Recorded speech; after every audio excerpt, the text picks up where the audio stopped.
Olá, meus amigos e meus irmãos. Terminada a leitura dos Evangelhos, a primeira sessão do Novo Testamento, vamos à segunda, a sessão histórica, a qual possui apenas um livro, Atos dos Apóstolos. Esse livro foi escrito por volta de 62 depois de Cristo, e o seu autor é Lucas, que também escreveu o terceiro Evangelho.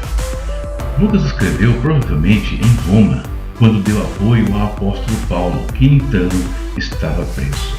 O livro de Atos foi escrito para fornecer uma história da igreja primitiva. A ênfase do livro é a importância do dia de Pentecostes e o ser capacitado pelo Espírito para sermos testemunhas eficazes de Jesus Cristo. Atos registra os apóstolos sendo testemunhas de Cristo em Jerusalém, Judéia, Samaria e até os confins da terra. E esse, inclusive, é o versículo-chave, Atos 1:8.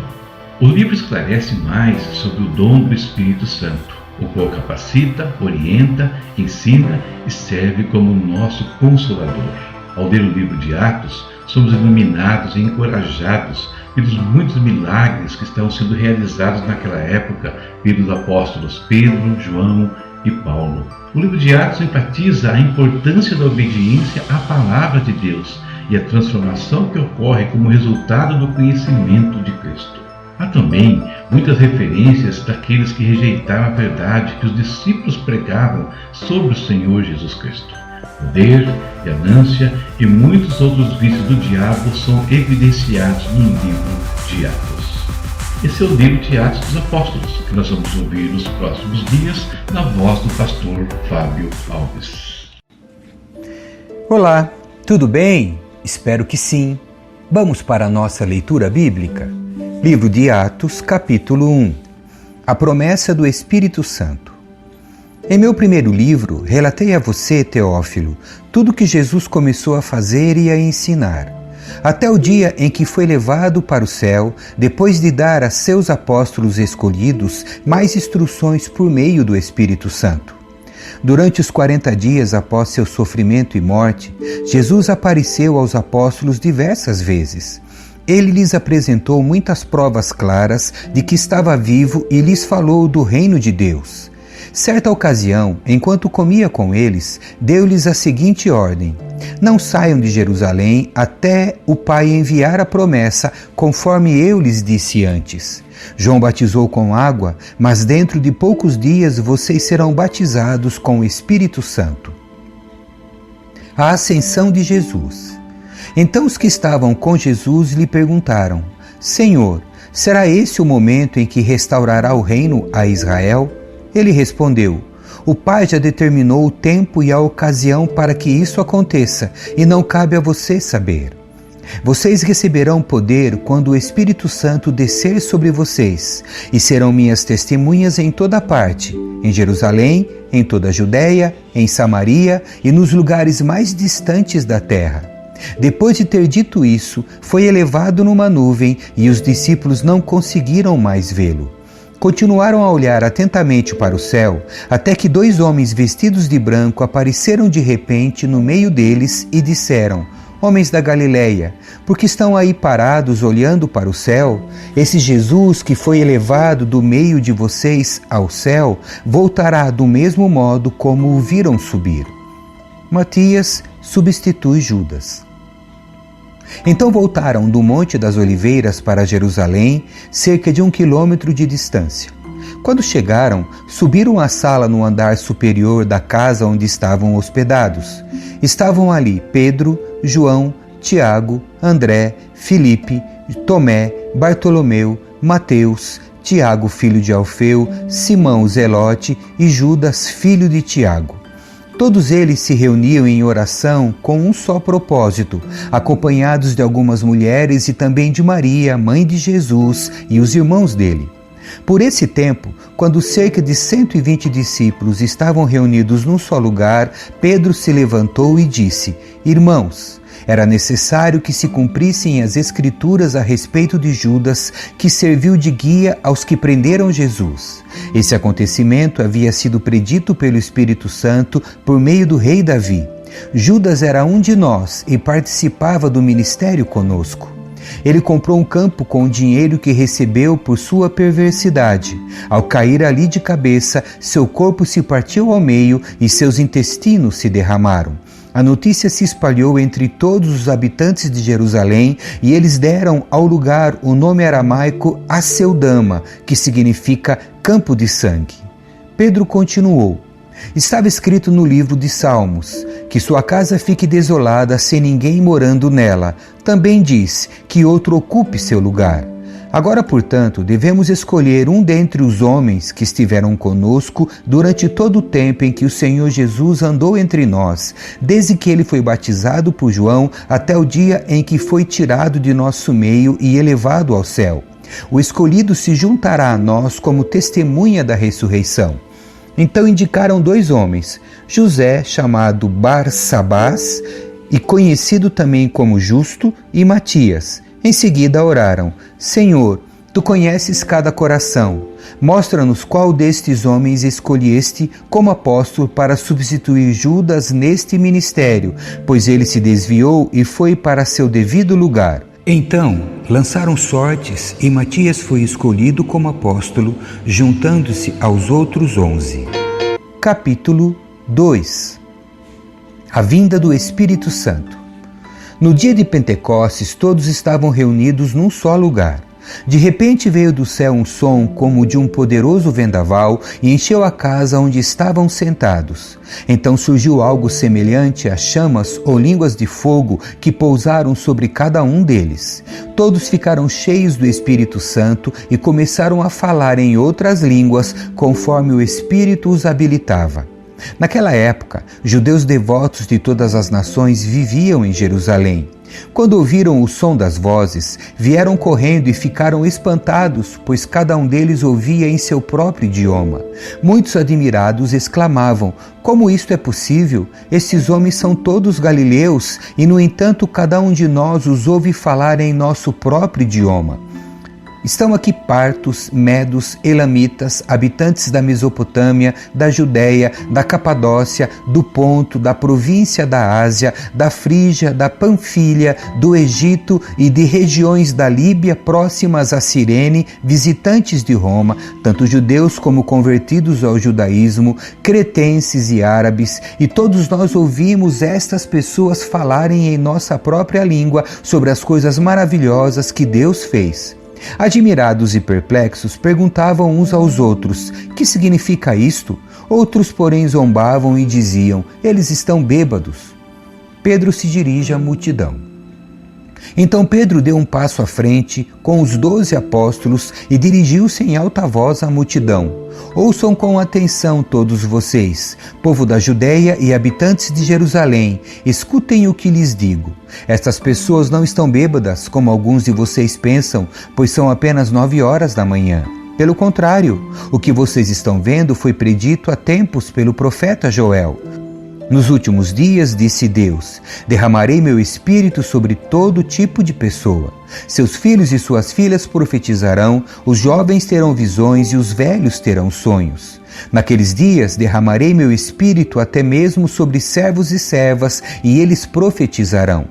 Farei maravilhas em cima no céu e sinais embaixo na terra, sangue e fogo e nuvens de fumaça. O sol se escurecerá e a lua se tornará vermelha como sangue, antes que chegue o grande e glorioso dia do Senhor. Mas todo aquele que invocar o nome do Senhor será salvo. Povo de Israel, escute! Deus aprovou publicamente Jesus, o Nazareno, ao realizar milagres, maravilhas e sinais por meio dele, como vocês bem sabem. Ele foi entregue conforme o plano pré-estabelecido por Deus e seu conhecimento prévio daquilo que aconteceria. Com a ajuda de gentios que desconheciam a lei, vocês o pregaram na cruz e o mataram. Mas Deus o ressuscitou, libertando-o dos horrores da morte, pois ela não pôde mantê-lo sob seu domínio. A respeito dele disse o rei Davi: vejo que o Senhor está sempre comigo, não serei abalado, pois ele está à minha direita. Não é de admirar que meu coração esteja alegre, que minha língua o louve, meu corpo repousa em esperança. Pois tu não deixarás minha alma entre os mortos, nem permitirás que o teu santo apodreça no túmulo.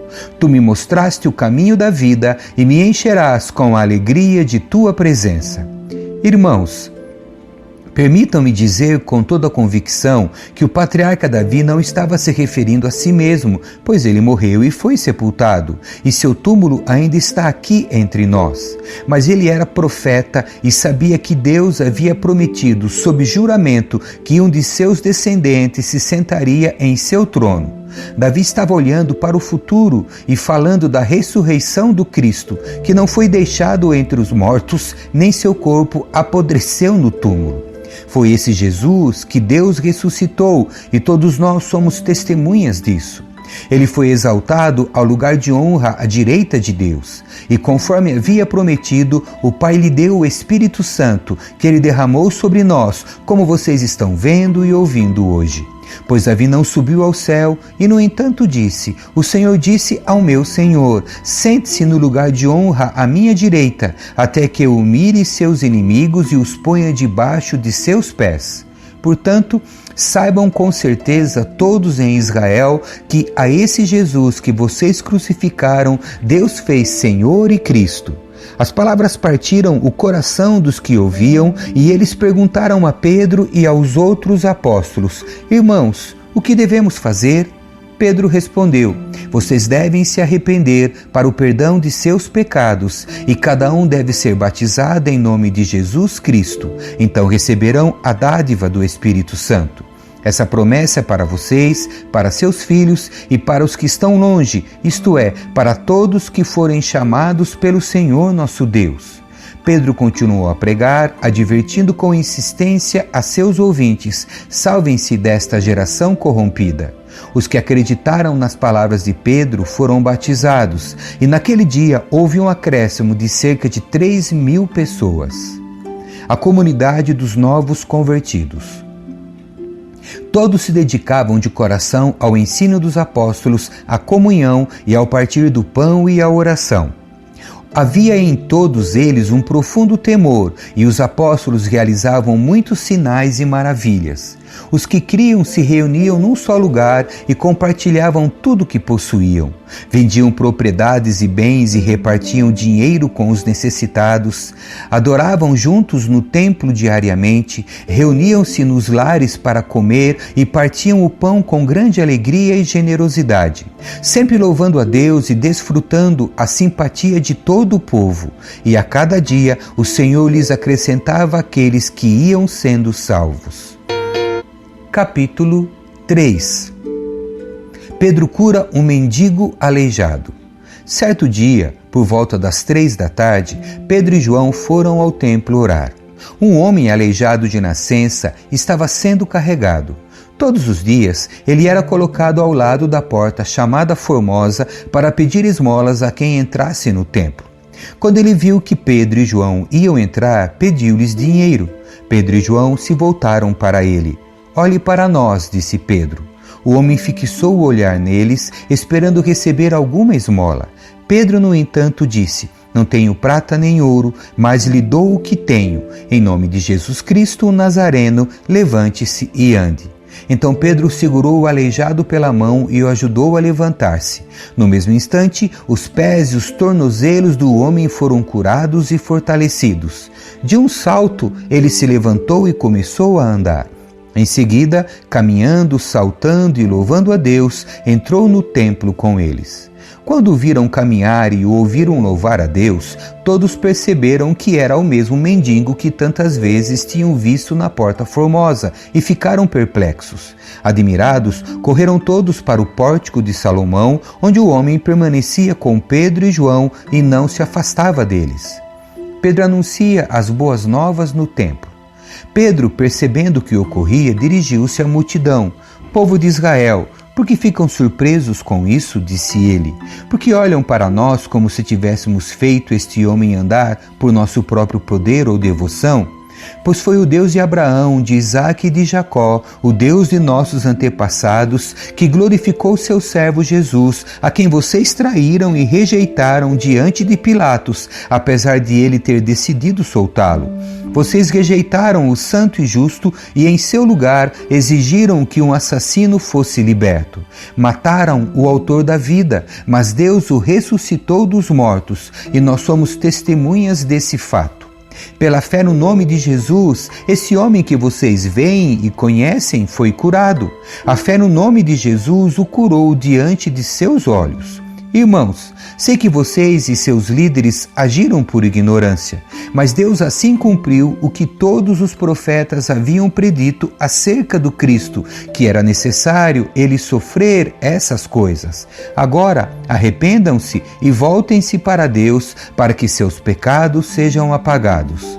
Então, da presença do Senhor virão tempos de renovação, e ele enviará novamente Jesus, o Cristo que lhes foi designado.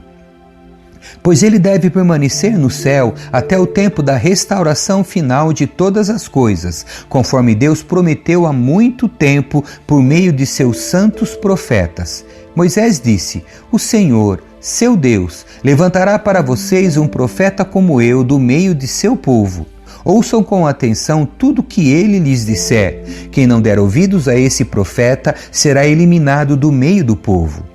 A começar por Samuel, todos os profetas falaram sobre o que está acontecendo hoje. Vocês são descendentes desses profetas e estão incluídos na aliança que Deus fez com seus antepassados ao dizer a Abraão: por meio de sua descendência, todas as famílias da terra serão abençoadas. Quando Deus ressuscitou seu servo, ele o enviou primeiro a vocês, o povo de Israel, para abençoá-los, fazendo cada um de vocês se afastar de seus caminhos pecaminosos. Amém. Que Deus abençoe a sua leitura. Tchau.